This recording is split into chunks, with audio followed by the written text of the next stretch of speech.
Good morning. I'm Lucy Beednell with the ARC of Northern Virginia, and this morning we're going to talk through some of the issues going on with Medicaid and SNAP at the federal level and how we're going to work as an ARC chapter locally on advocating to protect these programs this summer.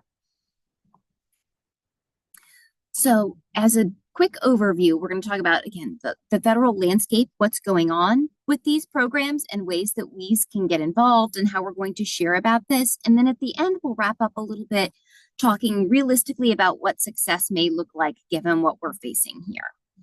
As a quick reminder, as we dive into thinking about how we're going to advocate, we wanted to talk a bit about what advocacy is.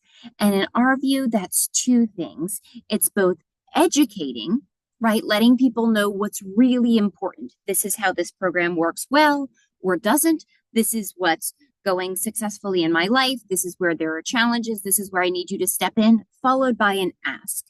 And here's how we need your help. We need your support, your vote, your understanding of this issue.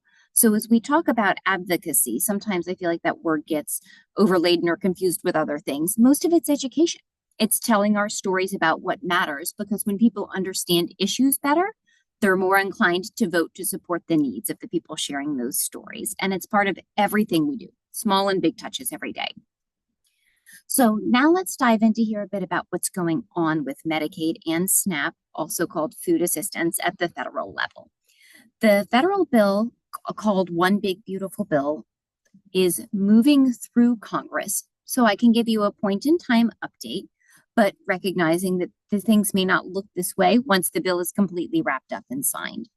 As it stands now, the bill has $723 billion in cuts to the Medicaid program over a number of years.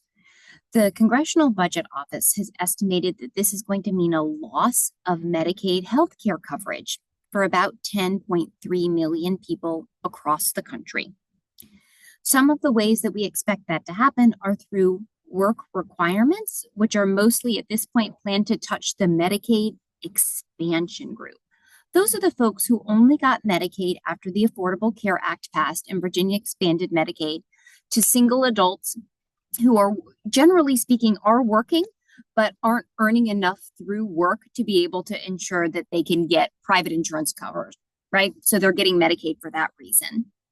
Another thing that the bill has done is limited the ability of individual states to collect what are called Medicaid provider taxes.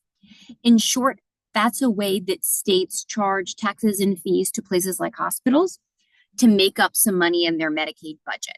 So not only does this bill cut funding from Medicaid from the federal level, it also reduces the ability of states to bring in more income to make up for those cuts. It also increases copays for a lot of Medicaid users. If you've used Medicaid before, you know in many cases copays are $0 or a handful of dollars. And for people in the Medicaid expansion group now, it moves renewals for Medicaid up from every year, which is how they're set for the whole Medicaid population now, to every 6 months. So those would all be pretty significant changes. On the SNAP side, there are also changes proposed in the same bill. It has $300 billion in cuts to this program going forward about a decade. And what we know is almost 40% of SNAP recipient households have someone with a disability living there. So we're going to feel this very acutely. 30% of the reduction in that program comes from reducing the money the federal government sends to the states. So states are going to have to decide, are they going to offer less? Are they going to cover fewer things, fewer people, smaller amounts? There'll be some big decisions that have to be made. SNAP will also be looking at having work requirements, which is going to have some more red tape and bureaucracy, things to get through to stay eligible in the program. And it's ending coverage for about 200,000-ish people who do have lawful immigration status, meaning they are here legally. And so that's a population that I know that I have a lot of concerns about, because we hear a good number of people each year tell us they moved here, they immigrated here lawfully because they have a loved one with a disability and they were in search of a better life for that person. And often before someone has citizenship status, the resources available to them are quite limited. And so to cut the funding that someone's getting for that day-to-day food bill can be catastrophic. So I wanted to do a little quick reminder because we get questions about this a lot. Is my benefit through Medicaid or Medicare? They have such similar names and in some ways overlap. So Medicaid is that program for low income families and people with disabilities. Medicare is for adults who were over 65. Sometimes younger people with developmental disabilities get Medicare if their parents have recovered. So, for example, if I was an adult who had cerebral palsy and I received Social Security benefits, my parents retired, a couple of years after that, 2 years after that, I could get Medicare too. But for a long time prior to that, I would have gotten Medicaid. That's the core program designed to serve people with disabilities. Medicaid covers the Medicaid waiver program, caregivers that come into the home, supports on the job, in some cases, transportation help, those kinds of things. Whereas Medicare can cover someone's stay in the hospital and short-term rehab afterward. Maybe if someone had hip surgery and needed to stay in a rehab facility before they were able to successfully move back home. But Medicare is not long-term caregiving. That all comes from Medicaid. Medicaid has very strict limits on income and assets. So the money someone gets each month and the money someone saves. Whereas Medicare doesn't look at those things, that kinds of things. And Medicaid funding is a 50-50 state split, meaning state dollars and federal dollars are matched in Virginia to pay the cost of Medicaid. Medicare is different. If you look at your paycheck, you'll see Medicare taxes coming out. You are paying for your own Medicare directly, and you're getting that money back later as you become eligible. So we think about this bill, what comes next? These potential significant cuts to Medicaid and to food benefits are moving through the federal Senate and committees. And then that bill is very likely to look different than it did in the House. So then a group of folks are going to have to meet to reconcile the two, to say, this is what you said, this is what we said. We've got to come together to hammer out the details, which is why I can give you a point in time update on the bill, but I can't say for sure what's going to happen at the end of things. Ultimately, that bill could pass, and then it would be signed by the president and then become law. But something that's important to understand is I talked about a lot of the timelines in this bill happening over the course of a decade. Some things like work requirements, for example, don't go into effect until 2027, 2028, 2029. And so there are chances even after this bill passes for things to be changed, right? So what might this bill mean for the disability community? As I was talking about it, if you thought, oh, I don't think I might be impacted by this. One of the big challenges is in Virginia, Medicaid is a massive part of our state budget. So a big cut to the federal dollars that come in means Virginia state government are going to have to decide how they're going to deal with that massive loss of federal income in the Medicaid budget. Are they going to completely eliminate covering certain people? Are they going to freeze reimbursement rates and not allow those to increase in coming years? Are they going to offer fewer Medicaid waivers? That's an optional service for the state. The state doesn't have to continue to do that. How are they going to make ends meet? So just like in your household, if you suddenly stopped getting money that you got each month to help with your heating bill, you still have to pay for heat, right? So you have to figure out how to adjust the rest of your budget to cut somewhere to try and move some money back over into that heating category. And we think the same is going to be true here, where we see all of these cuts coming down to state Medicaid programs, especially certain programs. So how is Virginia going to reallocate their Medicaid dollars and cut or adjust programs to make up for that loss? We also know that even though sometimes the person with a developmental disability doesn't receive coverage through Medicaid expansion, sometimes parents do, and oftentimes caregivers who are paid through the Medicaid waiver program. That's how they get insurance. We also know some folks with with developmental disabilities who don't yet have a waiver get Medicaid through that group, especially if they're working. Some of the particulars about work requirements in the federal bill have not yet been spelled out or made clear. I don't think the intention is especially to include people with developmental disabilities in that work requirement group, though of course people with developmental disabilities in many cases can and do work. But it's possible, depending upon how that person became eligible for Medicaid, that work requirements will happen. Speaking from experience, I can also say when there are very broad regulatory changes to massive programs like Medicaid, we see snafus, right? With renewals, with eligibility, with red tape, as those eligibility workers are working through thousands of applications. They wrongly classify someone and eliminate their Medicaid because they hadn't done one thing, even though they technically shouldn't have to, given how they were eligible for Medicaid. And if you've ever filled out a Medicaid application or Medicaid renewal, I bet you know just what I'm talking about, right? Sometimes the wrong box gets checked or someone wrongly interprets something, and then we go down a long road of having to do appeals and corrections to get right back to where we should have been in the first place. And that's a big concern as we add layers of administration in here.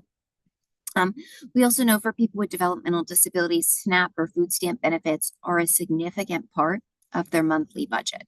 We're a big user of that program. And so for people with DD, if they're losing the income that helps pay for their food each month, there's not other income that's coming in to subsidize that.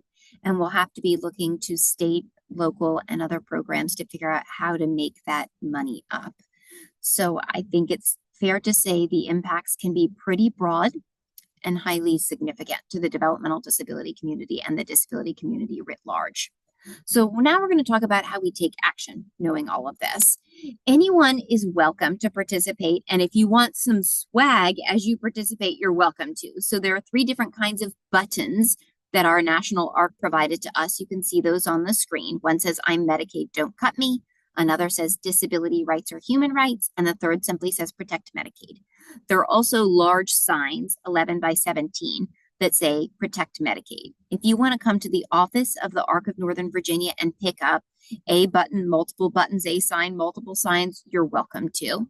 Otherwise, with or without those items, we're asking that folks send us sort of mini Medicaid stories, if they will, mini MINI. So that would be a photo or a video of 30 seconds or less, and then a little tidbit about how Medicaid or SNAP impact your life. We'll talk through some examples in a second, and you'll send those to us. We'll put them in a social media toolkit and then share them on social media, tagging your legislators so they know that their constituents in their communities doing this. And this means all you have to do is write a couple of sentences and take a quick picture or video, and you're all done.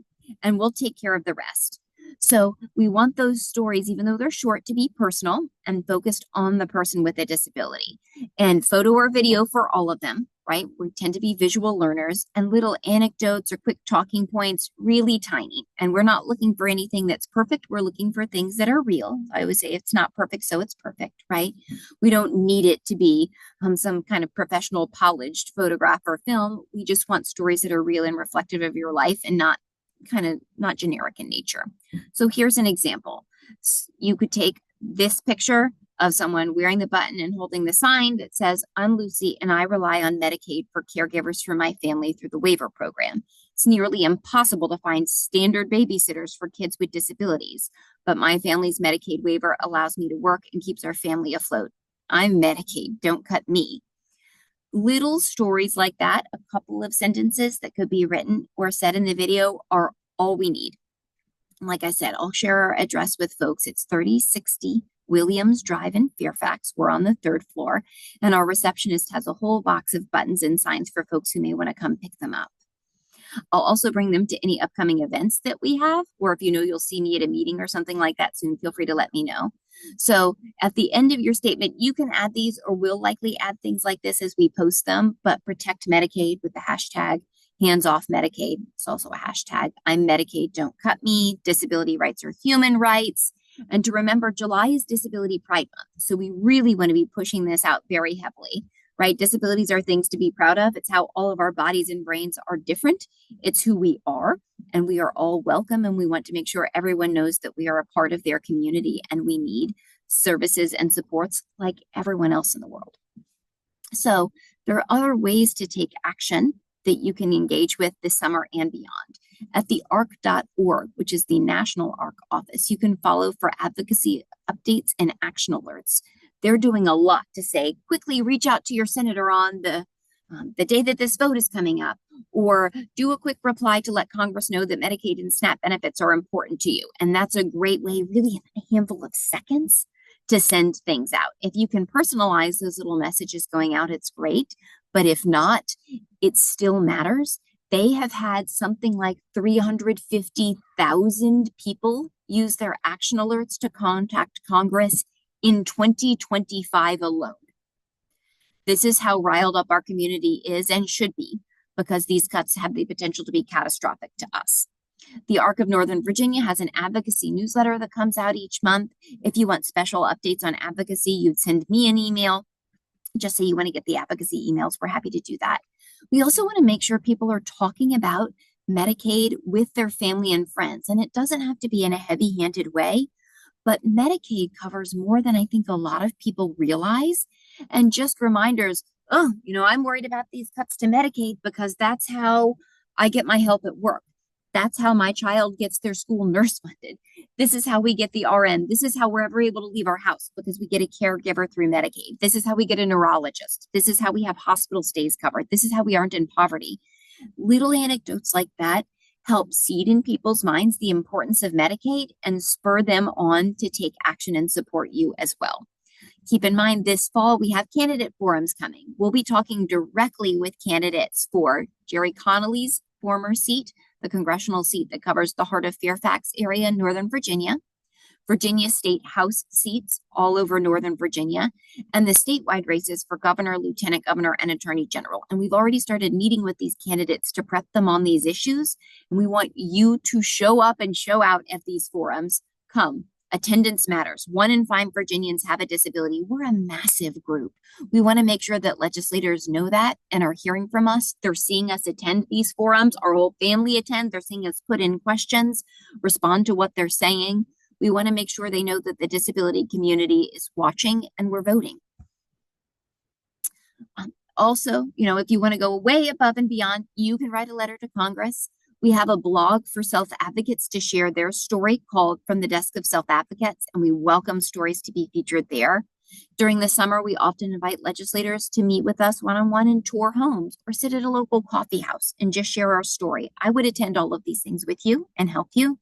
Town halls, budget hearings, we've got rallies and things in Richmond going on. If you want to get involved in bigger level things, looking for ARC emails and emails from my advocacy list are the way to do that. But the big ask right now is this campaign for small stories over the summer about Medicaid impact and SNAP impact. Keep in mind that it's unlikely that everything that is being proposed is going to be stopped in its tracks and rolled back tomorrow. So what we're aiming to do is to raise awareness so that legislators and all kinds of elected officials, folks in power, have a good sense of the real depth and breadth of Medicaid, of SNAP, and the power of the disability community so that they have stories in their head. And oftentimes when we hear legislators talk about why they changed their mind or why they're voting for or against a bill, they share a story from a constituent. I never realized this, but I had a constituent reach out and tell me the only way she and her husband can work is because they have a Medicaid waiver for their child that brings a caregiver in, and they went through 15 babysitters before they got the waiver and found someone who could keep their son safe. Now I understand why I have to protect the waiver, right? It's those tiny little stories that we're telling this year in a couple of sentences that stick in their mind. Our brains remember stories generally so much better than we remember data. So again, a lot of advocacy is education. We're trying to help people understand the importance, the depth, the breadth, the value of Medicaid and the disability community to put a face with those stories. And this is both, I keep joking, a marathon and a sprint, maybe, that we are looking at this bill move through Congress and we want to act really quickly this summer. But also, like we talked about, that bill has provisions that go into effect over the course of the next decade. There'll be other elections in the meantime. There'll be other opportunities to go back and pass other bills, other changes. So we want to keep up this advocacy drumbeat and know that we'll always be busy in the disability advocacy community. I'll leave my email up here on screen so that folks can see it. It's lucy.beednell@thearcofnova.org.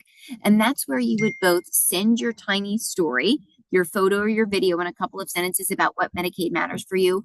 And let me know if you wanted to get more of the advocacy emails from us. I am looking forward to hearing from you all. I'm looking forward to working from you all. I'm looking forward to protecting Medicaid and SNAP with you as best we absolutely can. I think we have a lot of power. Thank you so much for being with us today, and we'll see you out there on the advocacy front lines.